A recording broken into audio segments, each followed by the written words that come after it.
আজকে আমরা চলে এলাম সদ্য প্রয়াত ত্রয়োদশ সঙ্গরাজ ভান্তে ডক্টর জ্ঞানশ্রী মহাতেরো মহোদয়ের প্রতিষ্ঠান অনাথ আশ্রম এবং ভাবনা কেন্দ্র প্রান্তিক লেক শান্তমিত্র বৌদ্ধ ম্র অনাথ আশ্রম ও ভাবনা কেন্দ্র।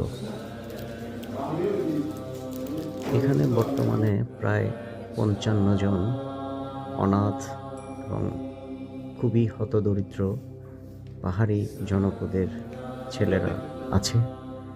এখানে পড়াশোনা, ধর্মীয় শিক্ষা, শারীরিক শিক্ষা, খেলাধুলা সব রকমের সুযোগ সুবিধা এবং শিক্ষা দীক্ষা দিয়ে তাদেরকে লালন পালন করা হচ্ছে। খুব সুন্দর, খুব ভালো লাগার একটা জায়গা।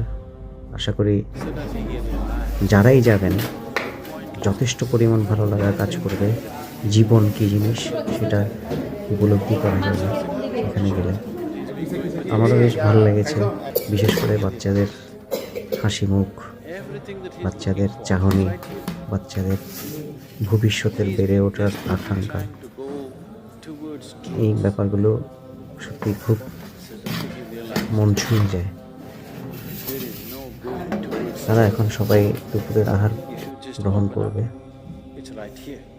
তবে এখানে এখনো অনেক কিছুর ঘাটতি আছে। অনেক রকমের আসবাবপত্র, থাকার জায়গার প্রয়োজনীয় সামগ্রী, পোশাক, বলতে গেলে অনেক কিছুরই চাহিদা আছে, চাহিদা থাকে, চাহিদা তৈরি হয়।